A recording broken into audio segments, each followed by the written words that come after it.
Hey, good afternoon. Shall we begin?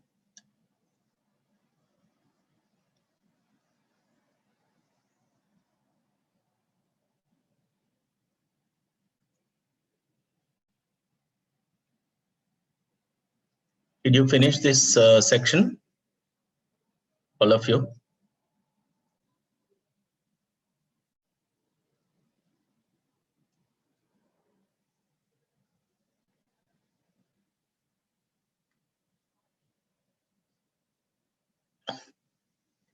Would you like to take some time and finish it? Yeah.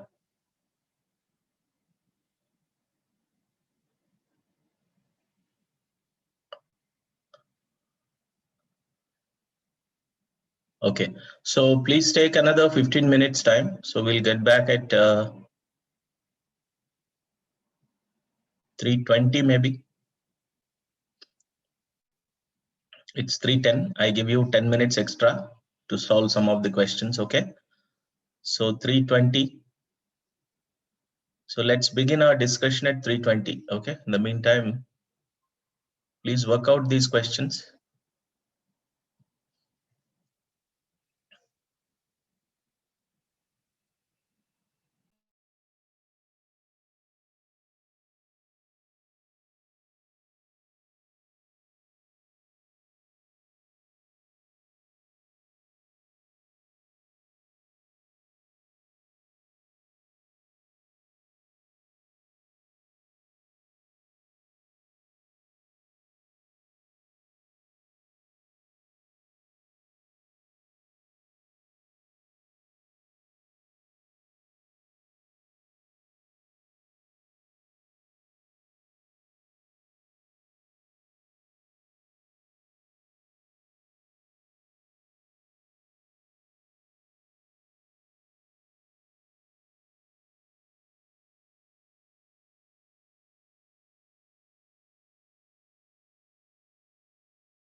Are you ready? Can we start?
Okay, let's begin. So question number 1.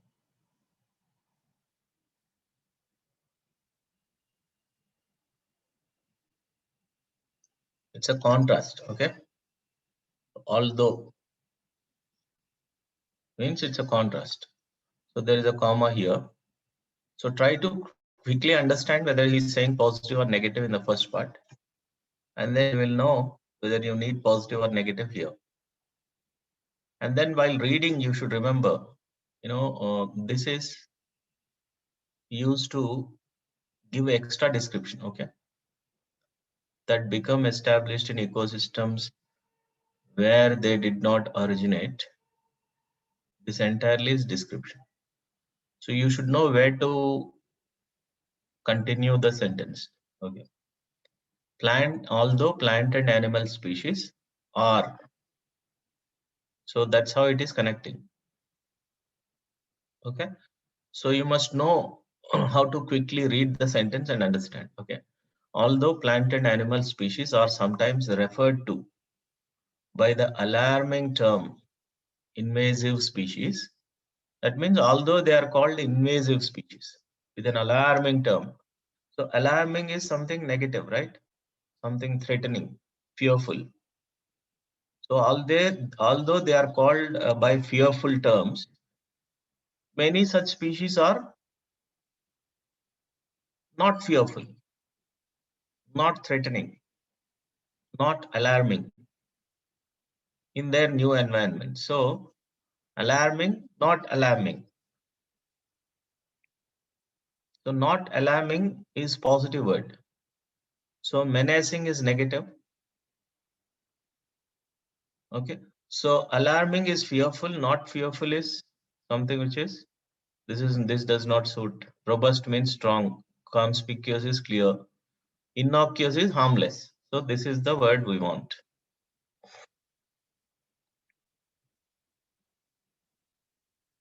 Okay. Question number 2.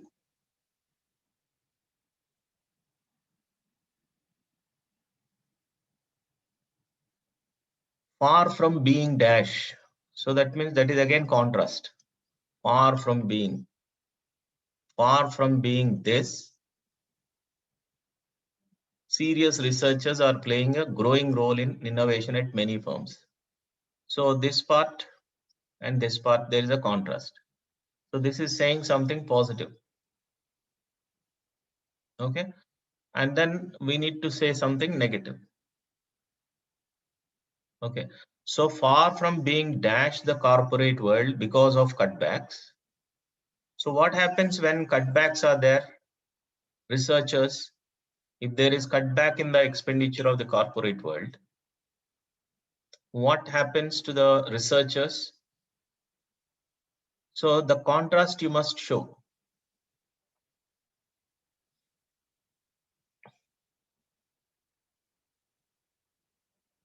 Okay. So they are playing growing role, far from being dash the corporate world because of cutbacks. So far from playing a minimal role because of cutbacks, they are playing a growing role. So that kind of a meaning should come. So far from being negative, they are playing a positive role. So what is the negative word? This is positive. This is also positive. This is negative.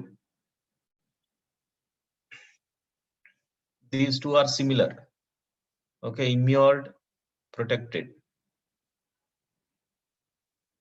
Okay.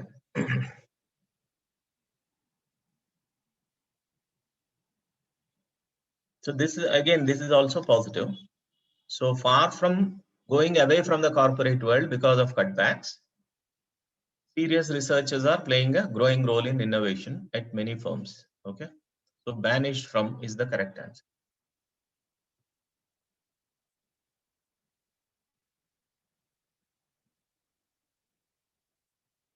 Question number 3.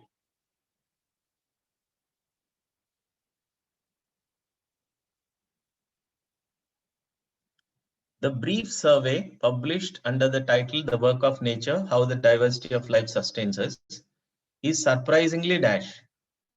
Again, surprisingly means it's a contrast word. It's a contrast indicator. The brief survey is surprisingly what? Opposite of brief. Opposite of brief means very detailed. Detailed means comprehensive. So the brief survey is very comprehensive. So that is the surprising thing in that. So that is a contrast. So look at the second blank. Indeed. So when it is comprehensive, that means when brief survey itself is giving so many details, it makes several longer treatments of the effects of lost biodiversity seem dash. That means when brief survey itself is so comprehensive, longer treatments will be, how do they look? If you are giving a long survey or long treatments of the effects of lost biodiversity, how do they look like? They are they unnecessary? Redundant means unnecessary. Pithy means very precise. Premature means, so premature doesn't suit here because you're not saying anything about prematurely doing something. So when brief survey is detailed, then long surveys are not necessary. So redundant is the right word here. Remember, redundant will have different meanings in the contexts. So redundant means superfluous, more than necessary, or unnecessary. Okay, superfluous. Okay, more than necessary, hence unnecessary. Okay, brief survey is surprisingly dash. Surprisingly means opposite, contrast. So I need opposite word for brief here. Brief opposite is detailed. So comprehensive.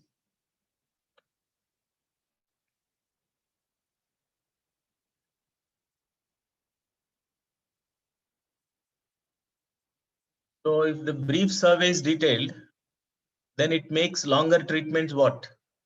Superfluous. Redundant.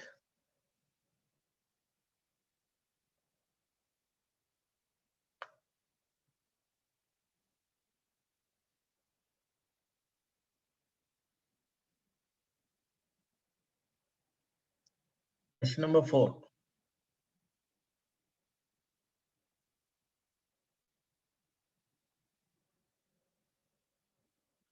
The government has no choice but to dash the demands for land reform. So there are some demands. When government So these demands are put for the government, right? So it has no choice means it has to accept the demands, right? So first one should be accept the demands. Why? No choice. He's saying there is no choice for the government but to accept the demands. Accept means anticipate or heed. Heed means to listen to or accept. Silence means to silence something is to uh, subdue something or forcefully repress something. That is what silencing is. So here, do you silence, or is the blank saying that the government should silence it, or the government should listen to it or accept it? Now, it could be anything, but it's not anticipate. It could be anything. So let us see whether he says accepting or not. If you read, and yet any governmental action that initiated land reform. So the government has no choice but to dash the demands. But if the government initiates it without requisite attention, what happens is the second part. So that means in the first part, he is inferring that they will initiate land reforms, which means accept is the correct word, heed, because of this word. And yet, any governmental action that initiated land reform without requisite attention to agrarian reform would dash the overall goal of economic modernization. So what happens if it initiates this one without required attention to this? What happens? So he is inferring some negative thing that happens here. Okay. Which means, again, I told you, compromise is the word which goes positively or negatively also. Compromise the quality. So that way you can take compromise as the right word here. So what is compromising the goal? That means you are staking the goal. You are sacrificing the goal. That means you are putting the goal into jeopardy. That's what your compromising is. When you compromise on the quality, what happens? The quality falls. So compromise is a word which goes negatively also. So see that. So condone means forgive. Delineate is specified. So they don't match here. But we also talk of delineation of goals because goal must be specified clearly. This is a word which goes with goals, but don't just think of a word associated with the context. No, that's a trap again on the exam. So you have to consider the meaning, and then only you have to pick the right answer.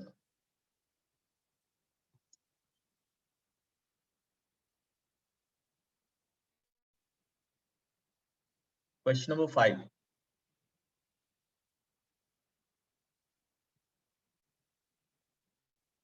Certain music lovers yearn for dash, but when it is achieved, there is something missing. So what is that they are missing once they achieve it? They want something, but once they get it, they miss something. Perhaps they feel uncomfortable in a world where nothing is dash. Okay. So we need opposites here. How do you understand? So if I want money,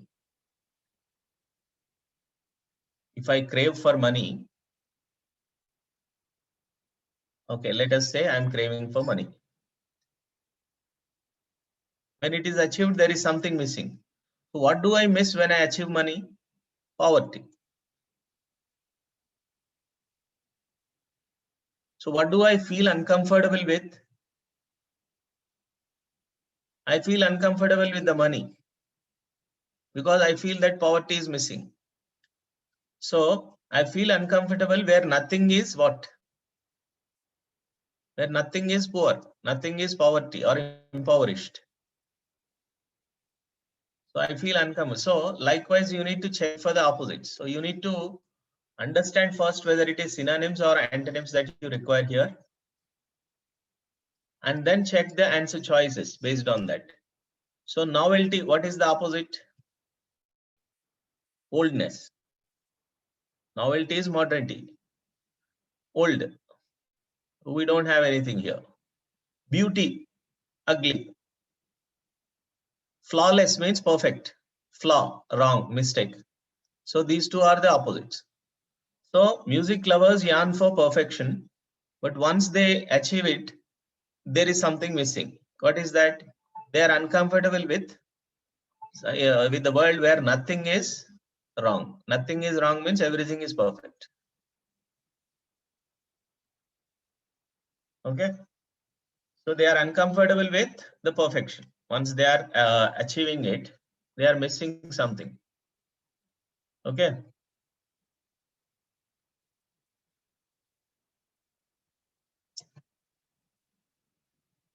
So sometimes there is no clue at all like this. So they are difficult questions. So all you have to do is decide which ones, what kinds of words will fit into these blanks, whether they should be synonyms or antonyms. Okay, you can think of such pairs and then check each and every answer, checking the antonyms or synonyms for it. These are quite common, most difficult types of questions given on the exam. 3 blank question again. Putting a cash value on the ecological services provided by nature. Now look at those 2 dashes, that is giving extra information. But you should not get distracted by such information. You have to continue reading. Putting a cash value on the ecological services provided by nature has historically been a dash process. So what kind of a process it is? Is it a dispassionate process, or is it a problematic process, or is it a straightforward process? How do I decide which one is correct? Based on the rest of the information. So don't try to answer this here itself because you don't know. It could be anything. So read further and then decide. Early attempts at such valuation resulted in impressive but dash figures. Now I have a clue here. It says impressive but dash. So this is positive word. But means contrast. So I need a negative word. And again, all 3 are negative here. So I don't know which one. Impressive but dash figures that were seized on by environmental advocates. And then when these figures were later dashed, they were used by opponents. Now here I get the correct clue. So when they are used by opponents, what happened to these figures? Something negative happened. They were used by opponents to tarnish the whole idea. Tar means to criticize or to insult. The whole idea they are blaming. They are tarring the whole idea. The opponents are tarring the whole idea when the figures were dashed. So if the figures are confirmed, then they don't tar it or blame it. When the figures are ignored, they don't blame it. But when the figures are disproved, then they blame it. Discredit means disproved. If the figures are proven wrong, then the opponents will use them to tar the whole idea. Understood? Now we begin here. Most of the 3 blank questions will begin in the 3rd blank actually. Only when you answer the 3rd blank, you will get the clue for the rest of the 2 blanks. So it is better for you to begin with the 3rd blank and then start filling backwards.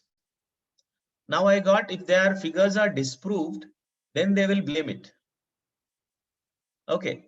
So what kinds of figures are they? What kind of negativity? So if they have to be disproved, then they must be unsound figures. Sound means sound logic. Sound means logically sound, reasonable. But unsound means very weak. Okay. So they are impressive but weak figures. Because they are impressive, they are used by the advocates. Because they are weak, they are used by the opponents. So that is the whole idea there. Okay. So because all such things are involved in this process, putting a cash value on the ecological services is what? Is it a straightforward? Now tell me, this doesn't suit. Is it a neutral process now? When supporters are doing something, opponents are doing something, it's not dispassionate also. It is a problematic process. So now this is how we begin by getting clues in the sentences, you try to fill it. Okay.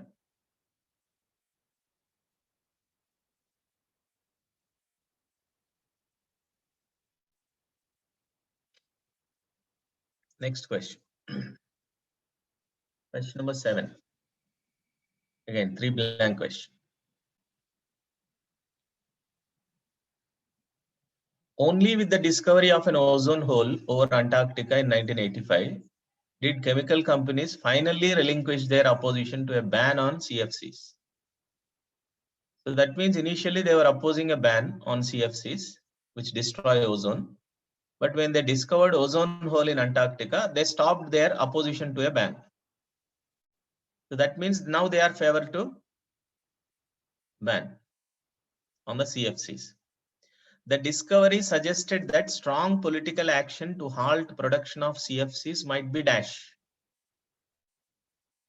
So that means because of the discovery, the government will take some action, right, on the production of CFCs. So the action is what is anticipated by these companies, right? Is imminent. Imminent means something that is about to happen because of something. Is it imprudent or premature?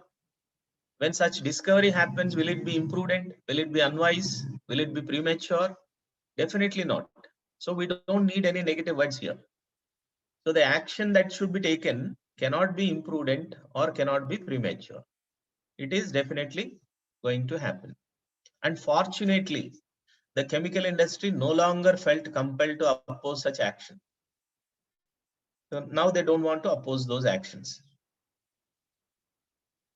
Now let us look at this. Although companies had recently dashed their research into CFC substitutes, now if CFCs are banned, there should be substitute, right? So what did they do recently? Their research into CFC substitutes. Did they begin it or did they end it? And there is a contrast. Although companies had recently dashed their research into CFC substitutes, studies they had initiated years earlier. That means if this is talking about the studies initiated years earlier had produced some results, that means recently what did they do to their research? Definitely not begin. Okay. So they would have ended their research. But whatever they began long ago, they are producing results now. So although companies had recently dashed, that means they stopped their research. Studies they had initiated years earlier had produced positive results, right? Encouraging results. Not negative, inconclusive or unsurprising. Because they stopped their opposition, which means they got something in their hands. Instead of CFCs, now they have something. Otherwise, they would have continued their opposition. Now they have substitute for CFCs. Therefore, they are not compelled to oppose such action. Because the studies they initiated years earlier produced encouraging results. So everything is logical now. So the logic is now complete. All the 3 answers, once they filled, the logic is complete.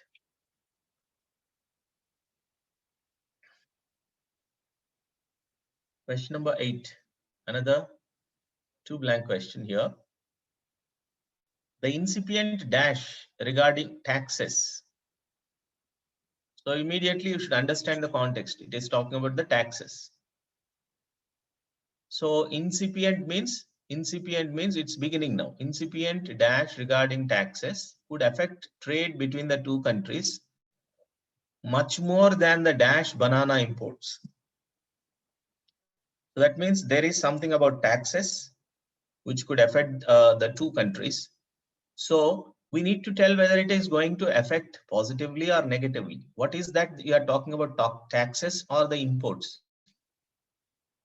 So if you understand one thing, that should be enough, right? So the clue comes here, which refers to banana imports. So what issue is going on, which has been going on for years? Unfortunately, the trade regulators seem to be ignoring both disagreements. So what is happening with banana imports and taxes? Disagreements. Now I understood that There is a disagreement regarding taxes. There is a disagreement regarding banana imports between those two countries. And the trade regulators are ignoring both the disagreements. So I need something which means disagreement. Disagreement is a fight. Row means fight. Dispute over.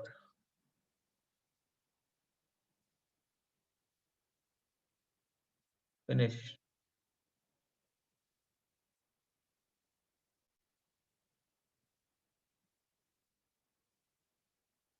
Okay. And sometimes such words will confuse us. Predicament is also a problematic situation.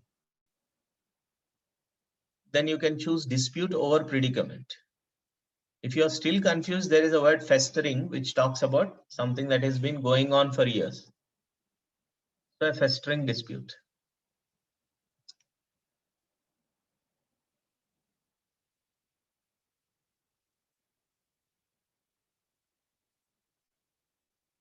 Okay. Now let us work out this passage 9 to 10. Fossil bones of huge herbivorous dinosaurs known as sauropods were first discovered and studied between 1840 and 1880, providing evidence for the gargantuan dimensions of the adults. The shape of sauropod teeth suggested what they ate. But aside from trackways or series of fossilized footprints, fossils incorporating direct behavior, evidence of other behavior such as reproductive behavior, have been almost non-existent. So what is non-existent is one question. You can expect such, such information definitely will have some questions. Remember this point. So while reading itself, you can guess, yes, this might be the area where I can get the question. Because no modern land animals even approach sauropod size, scientists have also lacked a living analog to use as a guide to possible sauropod behavior. Until the recent discovery of fossilized sauropod nesting grounds, scientists were thus uncertain. So if they are uncertain until this recent discovery, with this discovery, now they are certain, right? So about what they are certain, whether sauropods laid eggs or gave birth to live young. So this is the point on which they are now certain. Previously, they were uncertain until the discovery of fossilized sauropod nesting grounds. So while reading, you pay attention to such, such a language language elements. Okay. Question number 9. Which of the following can be inferred from the passage regarding the evidence provided by sauropod teeth?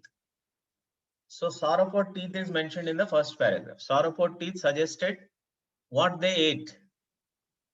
So regarding what they ate is suggested by sauropod. So can we know about social behavior?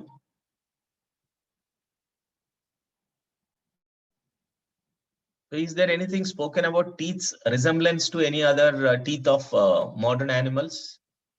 Yes, there is a mention of modern land animal, but it is about the size of the modern land animal compared with the size of the sauropod, but not teeth. Okay, so herbivorous is something that is about eating behavior. So obviously B should be our answer. And it is also mentioned that they are herbivorous.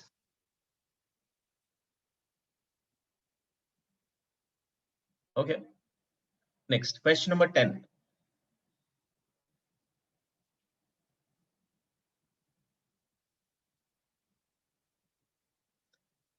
Which of the following can be inferred? One more inference question. From the passage regarding the recently discovered fossilized sauropod nesting grounds. Just now we were reading that, right? Until they were discovered, they did not know about whether they laid eggs or whether they gave birth to young ones. Okay. So let us see. Option A is saying they are among the few fossils incorporating direct evidence of sauropod behavior. Sauropod behavior means which behavior? There are 2-3 behaviors mentioned. One is reproductive behavior, social behavior. Which behavior can we know from this? We can know about the reproductive behavior. So that is indirectly given here, behavior. So it's a direct evidence because sauropod nesting grounds. That is a recent discovery. Let's look at that. So if you have any doubt, you go with the elimination process. So if you have any doubts with A option, go to B and C. B says they confirm the evidence provided by trackways about sauropod behavior. Now let's look at what trackways confirm. Trackways confirm what? Trackways are here in the first paragraph. Trackways, what is mentioned in the passage? Trackways, aside from trackways, which establish the sauropods at least occasionally lived in herds. Okay, so trackways establish whether they lived in groups or not. It doesn't state anything about the reproductive behavior, whether they gave birth to young ones or they gave birth, laid eggs. So what is it confirming? Nesting grounds are not confirming the evidence provided by trackways. So B is wrong clearly. What is C saying? They have forced a re-evaluation of theories regarding the nature of sauropod herd behavior. Again, nesting grounds is not re-evaluating whatever trackways is confirming herd behavior. So B and C are very clearly not the answers. So only A is left. It is talking about whether they laid eggs or not, which is reproductive behavior, which is part of sauropod behavior. So A can be taken. So it is only A.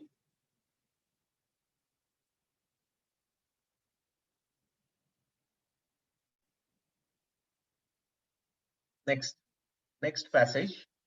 So understand where to focus, what elements to consider while reading. This is what I'm trying to teach you. Okay. Try to get the tone, try to get the message very clearly. Positivity, negativity, the extremity, extent, okay, scope of it, suggestions, studies, surveys, etc. Contrast, similarity, causes. Okay. So let's look at this passage. Some researchers contend means argue, that sleep plays no role in the consolidation of declarative memory. So it begins with a statement that sleep has no role in the consolidation of memory. Some of the researchers say that. And then, does the author agree? Always remember, the passage begins with some kind of information, discussion, but the author's opinions are towards the end. Does the author agree that sleep plays no role, or sleep does not play any role in the consolidation of memory? That we understand when you come to the last part of it, because author's opinions are always towards the end. Okay, so always remember, you have to consider the questions, whether it is talking about the author or whether it is talking about the information in the passage. Then you will know where to go in the passage. Okay. For example, say, look at 12th question. 12th question, according to the author of the passage. So which means you must immediately come to the end portion of the passage where normally the author's opinions lie. So most of the questions revolve around that author's opinion itself. So you need to focus on the last portion of the passage. Let us see. So what does author believe about sleep playing no role? Does he accept it? Let us see, consider to the last part. Certainly there are memory consolidation process that occur across periods of wakefulness, some of which neither depend on nor are enhanced by sleep. But when sleep is compared with wakefulness and performance is better after sleep, then some benefit of sleep for memory must be acknowledged. So if you understand this sentence, you realize that the author is giving credit for sleep for the consolidation of memory, some credit, not full credit. So he's saying that some benefit of sleep for memory must be acknowledged. Of course, that comes with some comparison, some conditions, etc. But very clearly, the author's opinion is clearly understood towards the end. Okay. Now, if you look at the first part, it is all talking about the claims of the researchers. Like, for example, researchers say that then sleep plays no role. These researchers note that. They argue that. Same researchers acknowledge that. These researchers also claim that. But recent studies of memory performance after sleep make this claim unsustainable. So there is a contrast to the claim of the researchers here. So if there is a question asked, immediately you come to this area, because the studies are saying, proving something opposite to what they claim. And this is about completely the claims of the researchers. And this is completely the author's opinions. So quickly try to summarize the information and how it is organized quickly, and then attack the questions. What is the primary purpose here? It is actually proving that sleep has certain role, right? Or trying to say that whatever the researchers said is not totally correct. Okay. So the primary purpose of the passage is to present the evidence that supports a particular claim regarding REM sleep. Definitely not. Describe how various factors contribute to the effect of sleep on memory.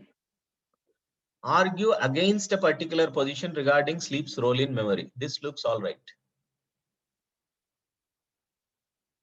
Because initially it is said that there is no role of sleep in the memory.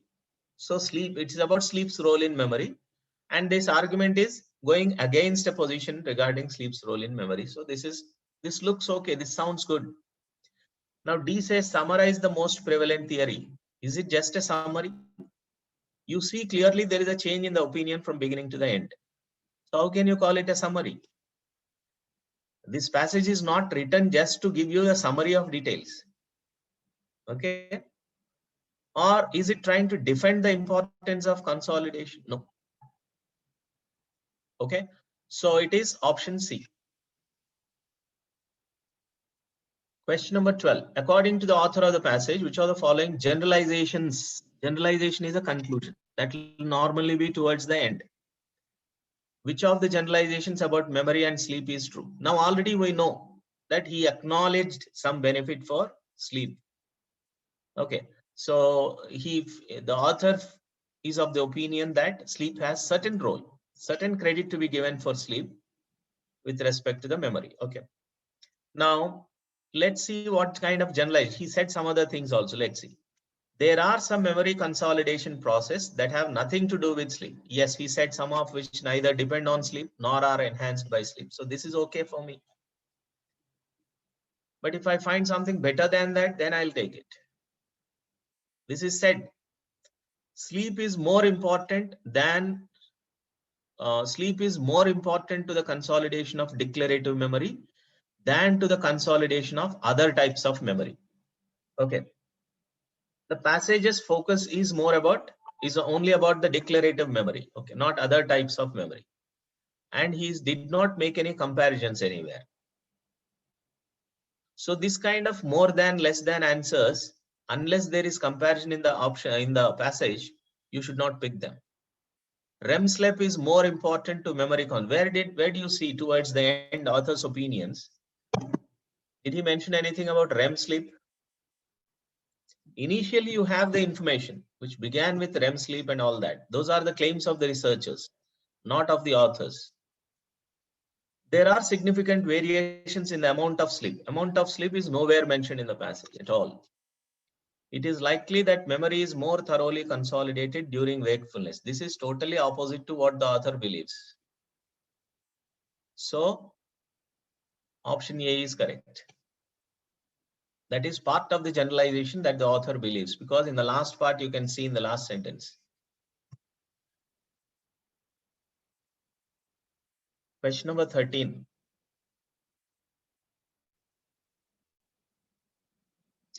Which of the following best describes the function of the sentence? This is a very, very important type of question. Function of the sentence.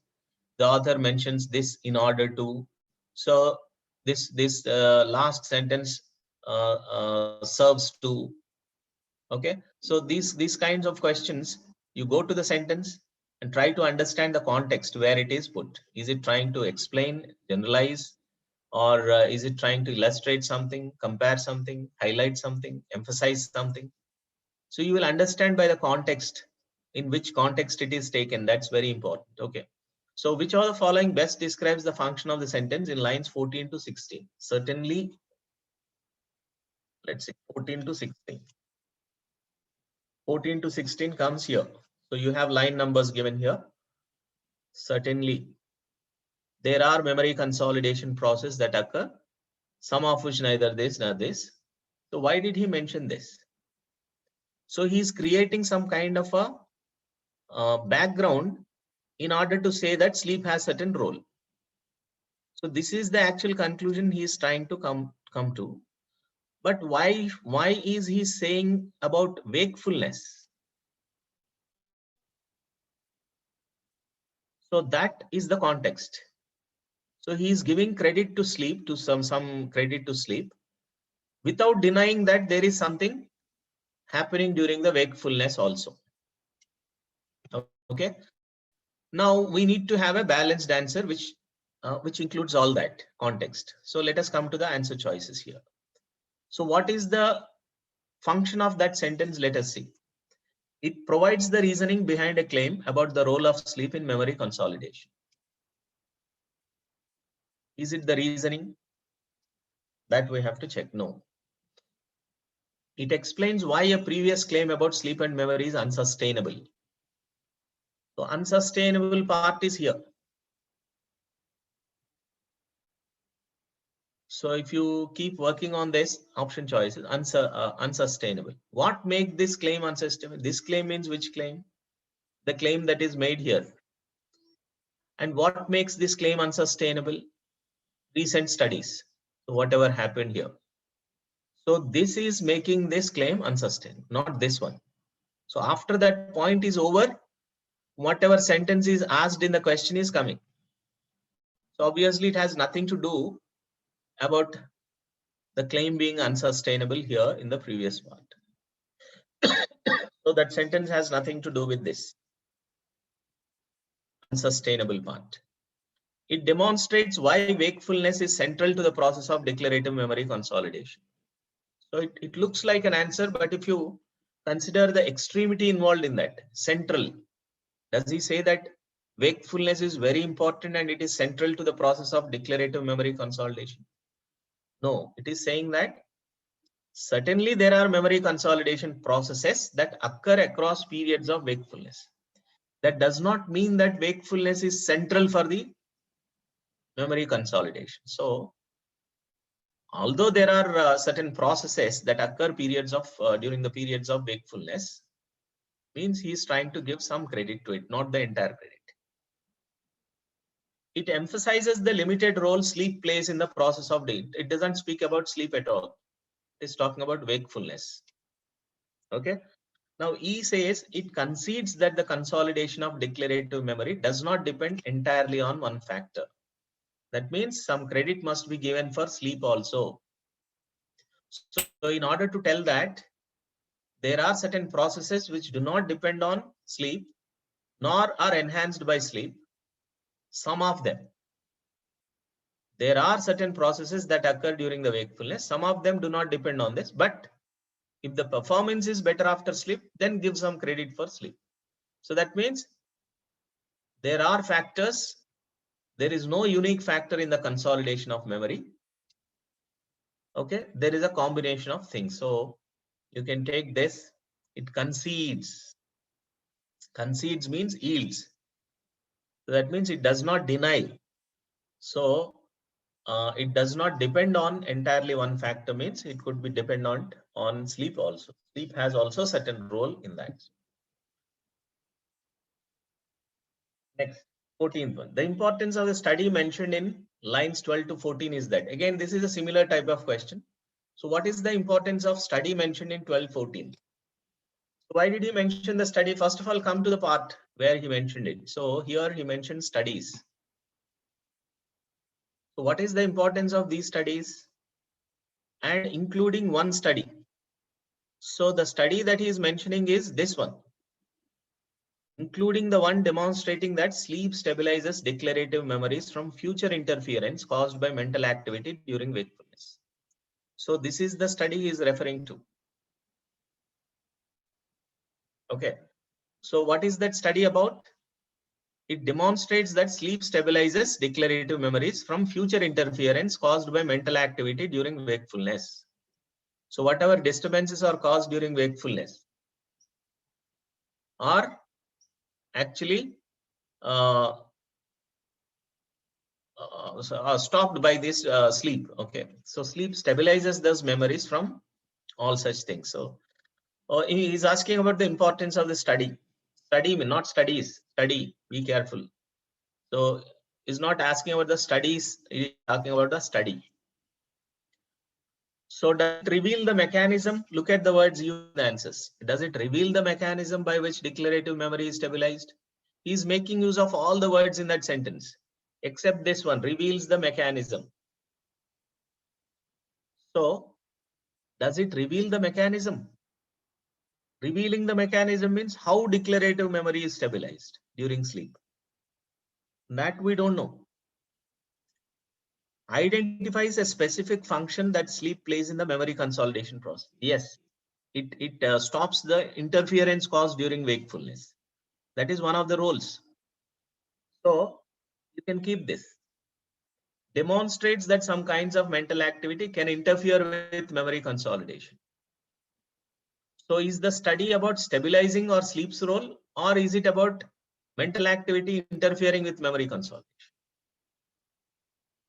Sleep stabilizes the interference cause. That is the study. So this kind of word play you should not fall for. Okay. So the words are picked from the context, but it is made a very attractive answer, but definitely a wrong answer. Suggests that sleep and wakefulness are both important.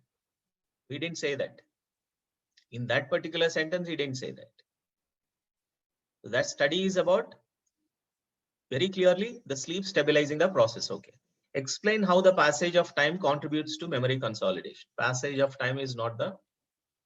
So in almost all the answers, you see memory consolidation used. All the words from the context are used, but they are made to look attractive. But only one of these answers is correct. That you will understand only when you go back and read the context. So based on your memory, if you are trying to solve the questions, then you cannot solve them. Keep this in mind. Next. Question number. So for this 14th question, it is option B. Identifies a specific function that sleep plays in the memory consolidation process. Now these are the questions again. You can pair the answers and then sentence equivalence, pair the answers and then move on to the question, because that becomes very easy for you. Okay. Eliminate and put to rest. This is one pair. Okay. And reinforced, intensified. Can it be? Recognized, established, reinforced, recognized, no. Established, intensified, no. Reinforced, intensified. So this is another pair. Okay. Now let us come. Let us see. In American Indian art, the supposed distinction, supposed means imaginary, between modern and traditional was fabricated by critics. Again, fabricated, supposed, these means they are imaginary, they are not real. And when artists have control over interpretation of their own work, the distinction appears happily to have been dashed. Now, is the distinction, if it is supposed distinction, which is fabricated by critics? Okay, if critics are fabricating the distinction, will the distinction appear if their artists have control over interpretation? If artists have control over interpretation, because it is fabricated by critics, it will not be there. So the distinction appears to have been eliminated or put to rest. This is the correct pair. Okay. Question number 16. Notwithstanding, this is a contrast. Notwithstanding their dash regarding other issues. So with other issues, how do they behave is determined by the next sentence, because there is a contrast word here. So township residents have consistently passed the Board of Education's annual budget. So if they are passing the board's education annual budget, residents, they are actually positive about the annual budget, but with other issues they are negative. So accord and consensus means agreement. And what else? Disagreement and divergence. Indecision means what? Wavering, hesitating. Disagreement, divergence. So with other issues, they don't agree with each other, but with regard to education and annual budget, they consistently pass the Board of Education's annual budget. So obviously with other issues, they might be having disagreements. Okay. So that is the contrast shown here. Next one. Question number 17. Some of the company's supporters charged that the negative report had been motivated by a broader political assault on the company that was designed to help market rivals who would like to see the company dash. So how does the company rivals want the company? So the rivals like to see the company what? Negative way, right? So I need negative pair here. How do rivals see the company? They want the company to be damned, is it not? So positive words, all positive words you can eliminate. Okay. So for lionized means admire. Propped up means support. So D and B are one pair, propped up and support, because bolstering is also support. Reined in means to control. Indemnify is also protecting against losses. So this is also a positive word. This is a positive word. We don't need positive words. Propped, bolstered is also positive word. Rivals don't want to bolster it or prop it up. So they want to control it, or they want to rein it, rein in or manacled. Okay. So that should be manacled means to put brakes on something.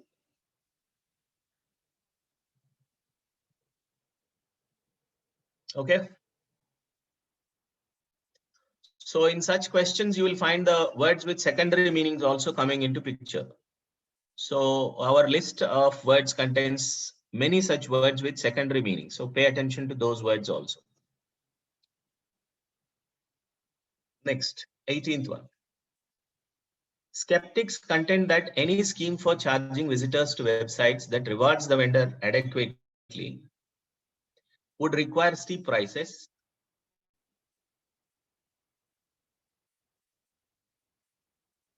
dash the kind of frequent casual use of websites that surfers now take for granted. So any scheme for charging visitors to websites that rewards the vendor adequately would require steep prices. So if you put steep prices, what happens to the casual use of websites that surfers now taking for granted? So that means now they are freely surfing the websites without any payment. Now what happens to that if you are imposing steep prices on the to visit the websites? Now it definitely not excites,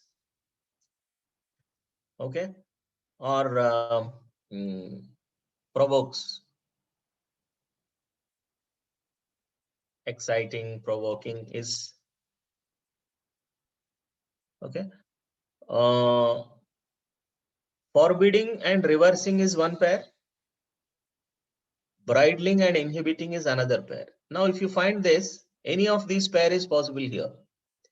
Forbidding means totally abandoning. Reversing means totally abandoning. Bridling is inhibit means to stop to a certain extent.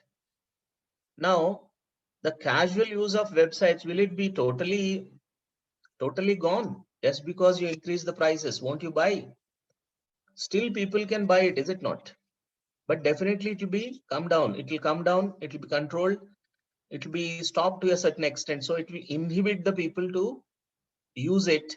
Whatever they are taking for granted, now they don't. It will inhibit them from using it, and therefore bridle is to control. Inhibit is also becoming less use of, or becoming very shy about something. Inhibit, shy in the use of. Inhibit is to stop, prevent. So inhibit and bridle, because of the intensity, you're not going for extreme words like forbidding or reversing. Okay. So at the first instant, both of those pairs attract you, but you have to casually again go back and check the context if that extremity is required or not. Okay. Next. It seems obvious that Miles Davis dashed Juilliard School. So what is with the school, with Davis, which resulted in his decision to drop out? That means he's pissed off with the school. That much is understood now. Was based on the school's training of musicians for a kind of music that he did not want to play. So this is something he was forced to do, which is why he opted out of the school. So that means what is his attitude towards the school? Now let us see. Miles Davis, subversion means destruction. Is it destroying the school? That is too extreme, is it not, in this context? Displacement. Is he trying to move the school from one place to the other? Or dislocation. These are all two illogical words. Okay. Disentanglement from. Is he stuck there and he doesn't? Does he want to disentangle from it? Maybe to a certain extent. Disaffection with, definitely he doesn't have. He has lost love with the school. Okay. Disaffection with it. Estrangement from, separation from. Okay. So we will be confused with disentanglement, estrangement, or disaffection with estrangement. Okay. So disentanglement is when you are stuck in something and you cannot get out. When you want to become free from something, that is disentangled. Estrangement is separation from the school. Okay. And disaffection from the school. So we need some mild words, and therefore estrangement and disaffection are the right words. Disentangle is used for something when you are stuck in a very problematic situation, or very intricately, like a cobweb. When you are stuck in a cobweb, you are disentangled. So this is not such a thing. So he doesn't like something. That is the kind of, estrangement is also about some separation from love. You have love lost for your school. So that is disaffection. Question number 20 to 25. Let's see. This is a critical listening question. Okay. Astronomers found a large body orbiting close to the star Upsilon Andromedae.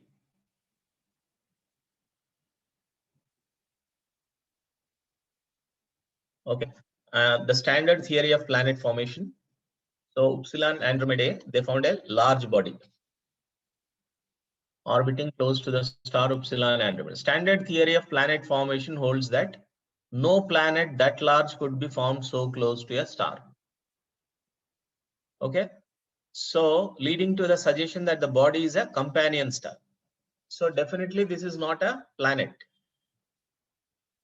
So it could be a companion star. From the standard planet theory, they came to the conclusion that it might be a companion star. A subsequent discovery puts that suggestion in doubt. That means now companion star is also in doubt. Why? Two other large bodies were found orbiting close to Upsilon Andromedae. And the standard theory of companion stars, this is standard theory of planetary formation. This is standard theory of companion stars. Allows for at most one companion star. Because there are three bodies, they are ruling out the possibility of it being a companion star also. According to this theory, it is not a companion star. According to this theory, it is not a planet, but it could be a companion star. Now, because of this theory, even that is in doubt. Now we have to resolve this contradiction. Which of the following, if true, most helps to resolve the status of the orbiting body without casting doubt on the two standard theories mentioned? You should not say that this standard theory is wrong or this one is wrong. But now you have to decide whether it is a companion star or a planet. Okay. Now from the options, you have to resolve this conflict without throwing doubt on the two standard theories. You have to assume that those theories are correct and then give another explanation for why it could be a planet or why it could be a companion star. Now go for it. The smaller a planet orbiting a star is, and the farther away it is from the star, the less likely it is to be discovered. So it doesn't talk anything about whether it is a planet. Okay. But it is a large object. If a planet's orbit is disturbed, the planet can be drawn by gravity towards the star it is orbiting. So it could be a planet. So there could be 2-3 planets now. Okay. So if a planet's orbit is disturbed, the planet can be drawn by gravity towards the star it is orbiting. So the planets can be drawn, okay, by gravity towards the star it is orbiting is another explanation why it could be planet and why there could be 2-3 planets surrounding that. Okay. So this is another explanation which can be kept. The largest of the bodies orbiting Upsilon Andromeda is the farthest away from the star, and the smallest is the nearest. There is nothing mentioned about the distance here. It is said that they are orbiting near the Upsilon Andromeda. If the smallest is the nearest, then it is saying that the theories are saying that, the observations are saying that it is the largest body. It is a large body. So it should be away from the star. Why is it close? So it doesn't resolve it. It is likely that there are many stars in addition to Upsilon, Andromeda, and the Sun that are orbited by more than one smaller body. This doesn't talk about that particular object. This is talking about other things like Upsilon, Andromeda also exist. In most cases of companion stars, the smaller companion is much fainter than the large star. Fainter means it is about the brightness. There is nothing here mentioned about the brightness because we can't resolve it. Okay. By brightness, because no theory is stating anything about it. So are we deciding the faintness of the star? We are deciding the status of the orbit, if it is a planet or if it is a companion star. The smaller companion is much fainter than the large star. But we don't know about this faintness. So it doesn't resolve. It is making it still more complicated. So what we can tell is how 2-3 planets come in another way. Yes, we know that companion star, if it should be a companion star, there cannot be more than one. Now, if it is a planet, yes, there could be 2-3 planets, right? But he's saying that no planet that large could be found so close to a star. But it can be drawn from some other place. That is another explanation why it could be a planet. Okay. So option B is giving another explanation why it could be a planet. It may not be formed near it, but definitely it is pulled by the gravity of the star once it loses the orbit. So imagine this much time if you are taking on the examination for solving a critical reasoning question. The advantage on this test is you can go to the other questions which are solvable very easily and don't waste time on one single question. Even if you have read it and you are in the middle of it, after 3-4 minutes, you realize that you wasted a lot of time on it. And strategically, they are placed in such locations where you have some more questions to go. Okay. So this critical reasoning question must be addressed towards the end, or 1 or 2 3 blank questions also must be addressed towards the end, only if you have time left. Okay. So you also should have a strategy around a critical reasoning question and 3 blank questions. Okay. If you are taking more time, then it is better to come back to them in the end rather than solving them in the beginning.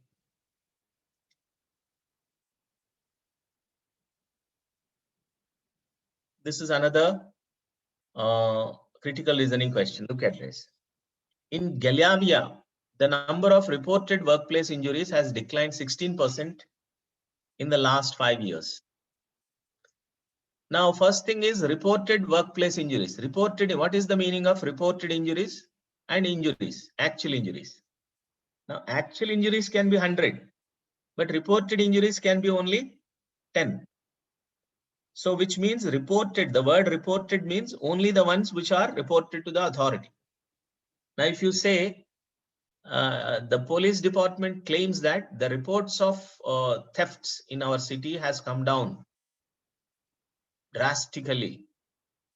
So can we believe that reported cases, that means the thefts are not at all happening just because they are not reported?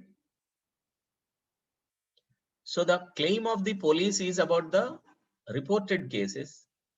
It does not speak about the actual cases. So remember this point, first thing, reported means it is not saying anything about actual cases. It is only talking about reported cases. So reported injuries means it does not talk about the actual injuries. So the claim of the argument here is that the reported workplace injuries has declined 16% in the last 5 years. However, perhaps part of the decline results from injuries going unreported.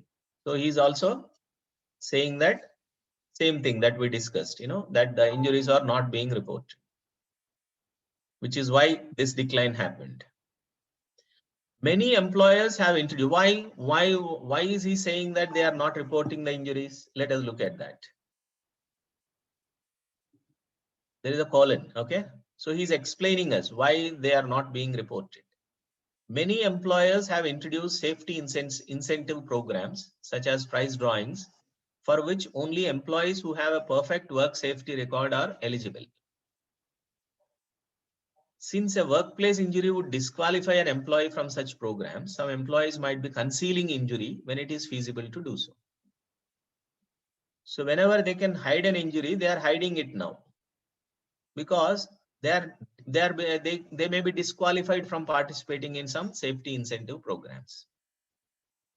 So, which is the reason why these injuries are not being reported at the workplace, which is why a part of the decline, 16% decline, is because of this not being reported. So that is what the argument is. Now, which of the following, if true in Galavia, most strongly supports the proposed explanation? That means the explanation given in the argument is the decline is happening because of not reporting the injuries to the authorities. Okay. So we have to pick an answer which supports this. Let us look at the options now. In the last 5 years, there has been no decline in the number of workplace injuries leading to immediate admission to a hospital emergency room. Now, if it is feasible to conceal an injury, they are concealing it. So you are assuming that the injuries have come down. Okay. So this can be supported by the fact that wherever it is not feasible to conceal the injuries, they are still happening. So which is strengthening the fact that concealing some injuries are happening, but only emergency cases are getting reported, but non-emergency ones are being hidden. As per the argument, some of the injuries are hidden is a fact, because the other injuries, some of them which could not be concealed, are still going on and people are admitted because of the emergencies. Okay, so A is actually saying that the injuries are happening, which is proving the fact that they are hidden. If they are happening, why 16% decline?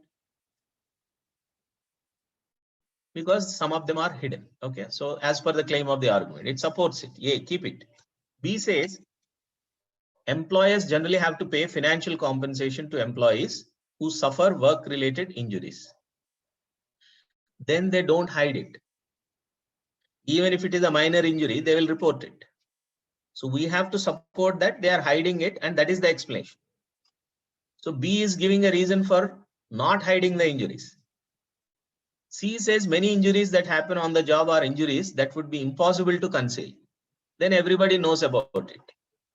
So this is also going opposite. A continuing shift in employment patterns has led to a decline in the percentage of the workforce that is employed in the dangerous occupations in which workplace injuries are likely. So if you are not putting them in the dangerous occupations, then there will not be any injuries, is it not? So this doesn't talk anything about the concealing of injuries as the explanation, so it doesn't support it. Employers who have instituted safety incentive programs do not in general have a lower proportion of reported workplace injuries among their employees than do employers without such programs. So this is a comparison between the employers who have these programs who do not have those programs. So he's saying that employers who have instituted these safety programs in general do not have a lower proportion of reported workplace injuries. Okay. So if they have in general, if they have lower proportion of reported workplace injuries, it is not because of not reporting. Okay. So we have to support it. Actually, this is a little bit weakening the actual claim that in general, if it is low, then it will not be correct. Yeah, it's do not have. Yes, do not in general have a lower proportion.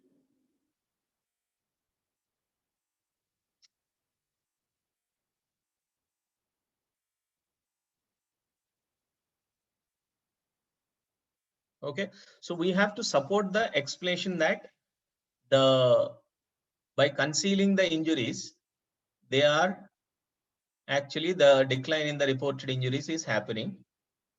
So concealing of injuries is supported in option A because it is proving the point that emergency injuries are not being concealed. That means wherever it is feasible to do so, they are concealing the injuries is supported by this claim. Okay.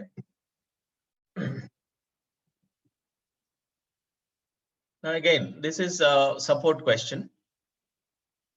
Let's look at the final questions 22 and 23. This is again a passage. The attribution, look at the word attribute. Attribute means cause and effect. The attribution of early 19th century English fiction is notoriously problematic. That means who should you attribute to the fiction to is a problematic thing for in the 18th century, early 19th century. Fewer than half of the new novels published in Britain between 1800 and 1829 had the author's true name printed on the title page.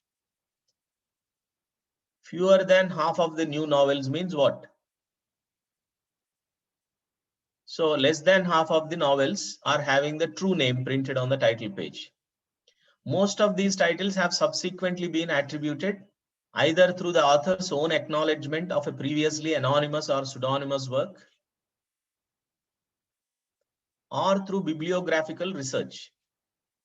Okay, so either the author should agree that yes, this is my book, which is the pseudonym or no name or pseudonym, false name or pen name, or sometimes by research also they can identify who the author is. One important tool available to researchers is the list of earlier works by the author, often found on title pages. But such lists are as likely to create new confusion as they are to solve old problems. Title pages were generally prepared last in the publication process, often without full authorial assent, and in the last minute rush to press, mistakes were frequently made. Do not try to understand everything. Only try to find out the locations and get the main point. What is this entire passage about? Trying to identify the author, real author of a book is a problematic thing. That is the point overall. You get that. You have some reasons there. Okay, come to the question now. We have to spend more time on the question, remember? The passage suggests that which of the following factors contributes to the notoriously problematic nature of authorial attribution in early 19th century English fiction. So what are the reasons for why it is problematic to find out the author of a book? during the 19th century. Let us see A. The unwillingness of any writers to acknowledge. It is already given that they acknowledge, they are open to acknowledgement. They either through author's own acknowledgement. So how can it be unwillingness? Let's look at B. The possibility that the title page of a work may attribute works written by other authors to the author of that work. This is possible because of no name, or because of pseudonym, or because of bibliographic research. So why is it problematic? Because sometimes you misidentify a book written by one author to another author because of no name, anonymous, because of pseudonym, or because of the research. There every possibility that you can misidentify a book for a different author. This is okay. The possibility that the author's name printed on the title page is fictitious. Again, fictitious is pseudonym. So again, imaginary, something pseudonym is matching with this fictitious part. So B and C are quite the reasons why it becomes problematic to identify the author's name. Okay. Question number 23. The passage suggests that which of the following is frequently true of the title pages of early 19th century English. So you don't have to read everything, try to understand everything. So if you see, the title pages are mentioned towards the end of the passage. So if you read this part, you will know. Title pages were generally prepared last in the publication process, often without full authorial assent. That means they don't take the acceptance of the complete acceptance of the author. And in the last minute rush to the press, mistakes were made. Now go to the options and see what items are mentioned there, and try to match them. Which of the following is frequently true of the title pages? The title page was prepared in a printing in a hurried manner. Yes, rush is mentioned there. So A can be correct. Material on the title page was included without author's knowledge or approval. This is also correct because it is mentioned without authorial assent. Information on the title page was deliberately falsified to make the novel more marketable. This is not mentioned there. So C cannot be correct. A and B are correct in this case. Multiple answers. This is a very easy one. Now let's look at the last two questions. Again, this is see these passages. Read one, give good reading in 1 minute, and then go to the questions. That's the best way to solve these questions. Give a good reading in 1 minute. Don't try to understand everything. Just give a good reading, beginning to the end. Whatever is understood, okay. With that, you can answer the questions. Don't try to understand everything. Don't spend more time. Okay. The more definitions a given noun has, the more valuable is each one. Multiple definitions, each subtly different from all the others, convey multiple shades of meaning. They expand the uses of the word. Language is enriched, thought is widened, and interpretations increase or dilate to fill the potentialities of association. The very impossibility of absoluteness in the definition of certain nouns adds to the levels of connotation they may reach. The inner life of a writer often says more than most readers can know. The mind of a reader can discover truths that go beyond the intent, or perhaps even the comprehension of the writer. And all of it finds expression because a word can mean many things.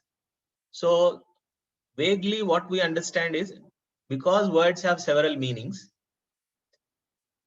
even if you don't intend to explain something, people misunderstand it. Readers take something extra than what you intend to write there. That is one point that I understood. The other thing is that is because of words having several connotations and contextual meanings, because of which there's a lot of expansion happening.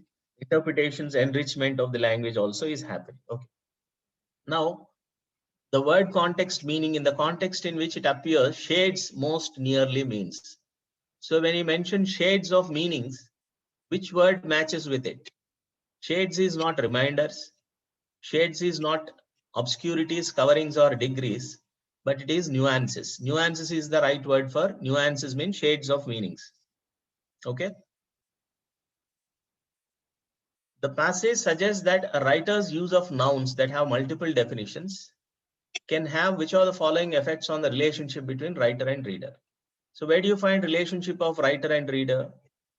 So you can see the inner life. It's here. Writer and reader, it is mentioned here. The inner life of a writer often says more than most readers can know. The mind of a reader can discover truths that go beyond the intent or perhaps even the comprehension of the writer. That means the writer may not actually understand the way the reader understand what he wrote. Okay, so such is the power of the meanings, having several meanings for a word. Okay, so the passage suggests that the use of nouns that have multiple definitions can have which are the following effects on the relationship between writer and reader. Let's read the answers.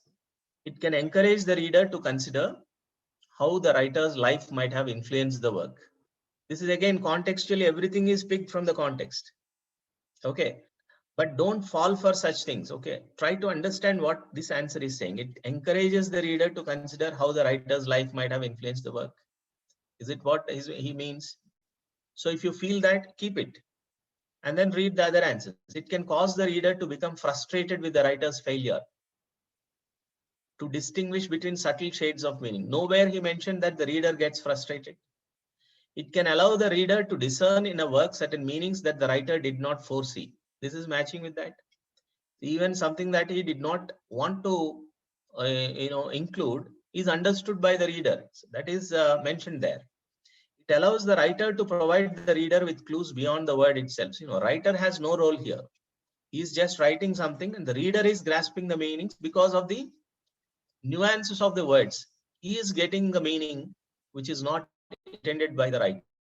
It allows the writer to present unfamiliar ideas. So it's not about the writer, it is about the reader's angle that you have to find an answer with. So first three answers are given from the angle of the reader. Second, last two answers are given in from the angle of writer. So it is option C because it is from the angle of the writer who gets the meaning that is unintended by the author or even beyond the comprehension of the author is understood from option C, and therefore C is correct. Okay, so that was the last question. This is how you try to pick the clues from the context, work out reading comprehensions, where to focus, what elements to consider while reading. So this is the way you have to go about. Okay, and have a strategy for which questions to pick towards the end, which ones to complete, finish off in the beginning. Sentence completion, sentence equivalents, quickly do away with them in no time. You will have 20 minutes time at least to work out the reading comprehension passages. In these reading comprehensions again, work out that critical reasoning question if it comes somewhere in the middle of the passages, then you work it out towards the end. Okay, because that will definitely take more than 2-3 minutes to solve that question. Okay, so that's all. Got any questions we can discuss? Otherwise we are done.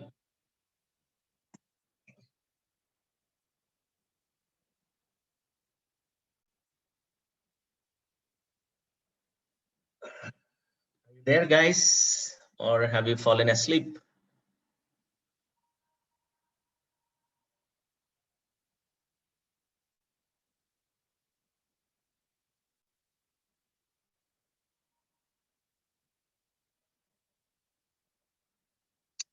Yeah, for the next time, what do we have to solve? Next section, section 4.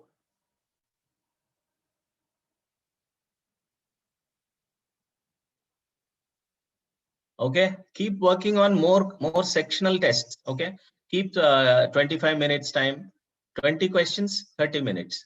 That should be your target. Work as many as you can. Okay, from any source. Try to solve the solve full set of one section in 30 minutes. 20 questions, 30 minutes. That should be your target. So once you are accustomed or habituated to solving the sections in 30 minutes, ideally you should be able to get a closer to 160 score. Okay, in verbal part.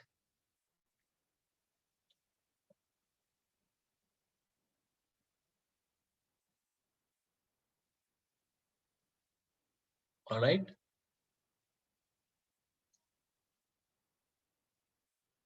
Okay. Thank you. See you all in the next class. Next class is on Wednesday. Okay. All right. Until then, bye bye.